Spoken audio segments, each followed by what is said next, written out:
I'm smirking at you. Why? Because you are clearly being dishonest. Again, you're smirking. You can explain why. Of course I'm smirking. It's funny the way in which you always frame things. People are not intimidated by you. That's the problem. You can intimidate some of your own people, but you can't intimidate us. I don't want to intimidate anybody. I want to get to the... I want to find out. I'm just fascinated. Okay, so don't be silly. An Iranian professor humiliated Piers Morgan on his own show, leading to career-ending embarrassment to Piers Morgan. How would you categorize what happened on October the 7th? Was that a terrorist attack? No, it was a retaliation of a people who were imprisoned and who were starved and who were regularly battered, and people who were imprisoned who belonged... Just to be clear, you think that the slaughter of 1,200 people, the raping, the maiming, the incinerating, the mass murder that went on that day by a group whose own spokesman, the Hamas spokesman, said days after that, on television, on camera, that Hamas was wedded to committing the same act again and again and again, as often as it could, which actually is the purest personification of the genocide that you're talking about. You don't condemn that. You're being dishonest. There is no evidence. No, I'm not. There's no evidence of rape, and I ask your viewers to absolute nonsense. Yes, nonsense. It's absolute nonsense that there's systematic rape, and if you are being dishonest intentionally, you are helping the Israeli regime continue its genocide by justifying it through dishonesty. So that's up to you to decide. There's no evidence of systematic rape, and just like the beheadings, there has been clear reported evidence of rape and sexual abuse against Israeli women. Clear, demonstrable evidence. I refer you and your audience to the good work carried out by people at the Gray Zone, at the Electronic Intifada, based in the United States. Many of them are people of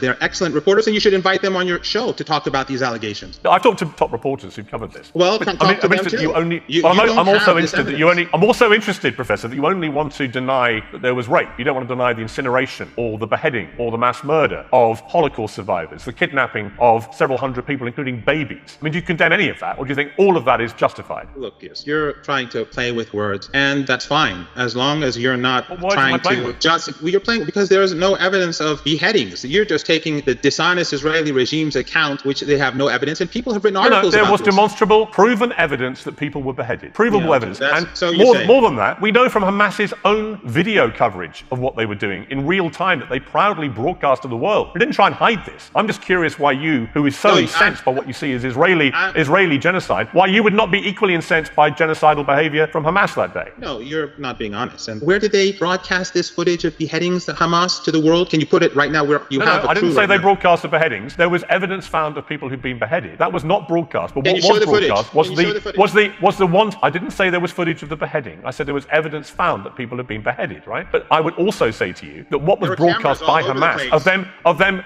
of Hamas slaughtering people and kidnapping people, I'm proudly boasting about. It's something you seem to be smirking about. I'm just curious what you feel. I'm smirking at you. Why? Because you are clearly being dishonest. If there were people, innocent people, anywhere, whether in Palestine or elsewhere, who were killed by a soldier, by anyone, that is, of course, unacceptable. But these claims of systematic rape, these are dishonest claims.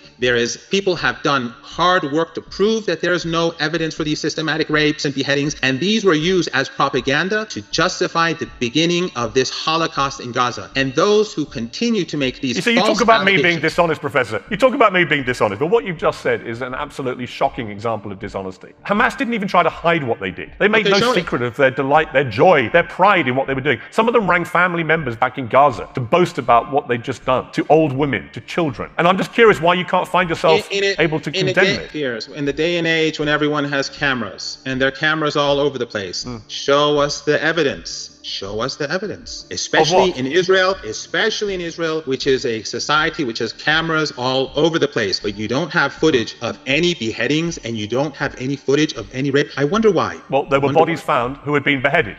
That is a fact. Show them these bodies that have been beheaded. Show them on your show.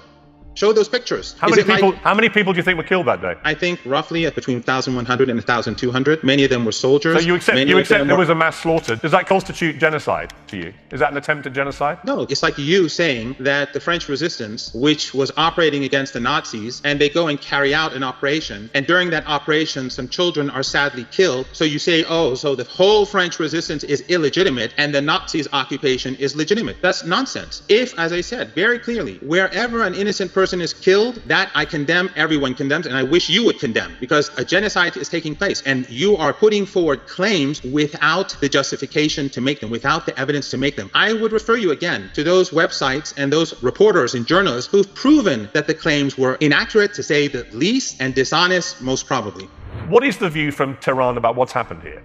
The view from Tehran is quite clear. You know quite well, I know quite well, your viewers know quite well, that the Israeli regime is carrying out genocide. And this stems from ethno-supremacist ideology. It stems from apartheid, and this is unacceptable. And the people who lived on that land, they have been expelled. The people in Gaza, they live in a concentration camp, now a death camp. And the West has brought about this situation. Whatever crimes that they've committed against Jews and Gypsies and Slavs, they have to pay for it themselves. They can't take it out on the Palestinian people. So the Iranians, along with almost everyone else in the world, except for some people in your part of the world, believe that the apartheid regime has to come to an end. And by coming to an end, it means that all people of that land have to be able to live as equal human beings. I know that sounds very crazy, but ethno-supremacy isn't a good thing. But the position of the Iranian regime is that Israel shouldn't exist, right? Well, the position of the British regime is that Israel as an apartheid state should continue to exist. The position of the American regime is that Israel is... If you could, look, that wasn't the question I asked you, but is the position of Iran's regime... I'm answering. But what is the answer to that question? I'm getting there. The position of the American regime is that apartheid should continue. Iran's position on South Africa had the same gap. There was the same gap back then when the British and Americans supported apartheid in South Africa and racial supremacism in the South African region, Zimbabwe today and so on. Back then, Iran was supporting indigenous population. Back then, Iran supported the ANC. Back then, Iran supported the military wing of the ANC and Nelson Mandela. But we're not talking about South Africa. I'm talking about what is Iran's regime's current position in relation to Israel. The Iranians believe that Israel does not have moral legitimacy as an apartheid regime. And the only way that it can gain legitimacy is that if apartheid is cast aside, if ethno-supremacism is cast aside, if racial and religious discrimination in the sense that Muslims and Christians are lesser human beings and they don't have any right to the land that they've been on for hundreds of years, that should be set aside. People who have been expelled have the right of return. It's not very complicated. It's not, as you say, rocket science. Iran has had a vested interest in supporting terror against Israel for a very long time. No, I think the regimes that have a vested interest in supporting terrorism are the ones who are giving the Israeli regime the weapons to carry out genocide. And the genocide began long before October the 7th. And the Gaza Strip was a concentration camp long before October the 7th. You know as well as I that October the 7th didn't occur in a vacuum. And the terrorism has been carried out regularly by the Israeli regime on the Palestinians of the Gaza Strip for decades. It regularly bombed them and killed them. And it's not just the Gaza Strip. I think roughly 400 Palestinians have been murdered in the West Bank over the past 6 months. These are regular occurrences, but it doesn't register in the West because, again, the Israelis are European. It's a European colony. They have priorities over the brown people of the land. But it is a fact that Palestinian children, according to the statements made by senior Israeli officials, Palestinian women, according to members of the Knesset, they are lesser people. If you look at the South African complaint, they clearly point out the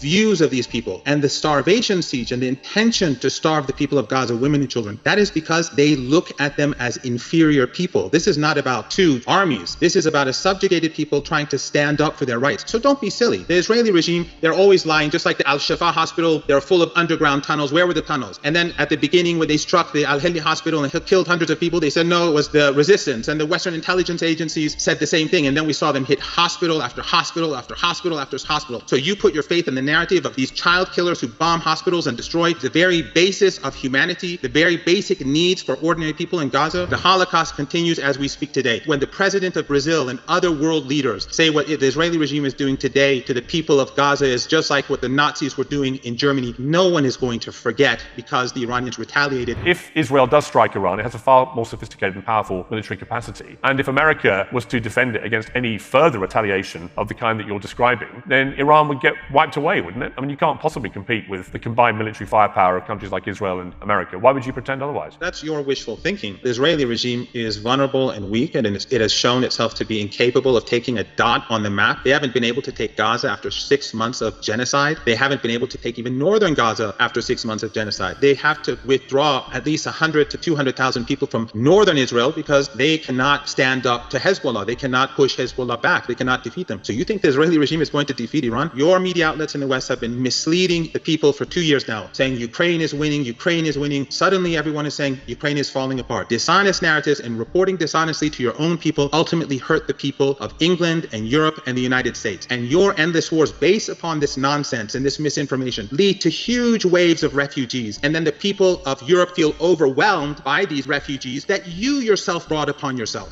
When the West continues to support the atrocities carried out by the Israelis, when the West openly supports an ethno-supremacist regime, and when the West supports genocide, the public across the region is turning not only against the Israeli regime, but against the West. A few families who are ruling over countries are not public opinion. And ultimately, by pursuing this, they are creating a rage that they cannot stop in future. And just one final point on a personal note. I experienced what the West does to the non-Western world. When your governments were supporting Saddam Hussein, when your governments were arming him in the 1980s, before you turned against him, your governments gave him chemical weapons. I survived 2 of those chemical weapons attacks. I survived both mustard gas and I survived nerve agents that were provided by Western governments to Saddam Hussein. And many people did not survive. The intentions of Western regimes are not benign. Your governments have done nothing but ruin and destruction for our part of the world and for much of the rest of the world. And now, because of the mess that you've created across the board, you're now ruining the lives of your own people.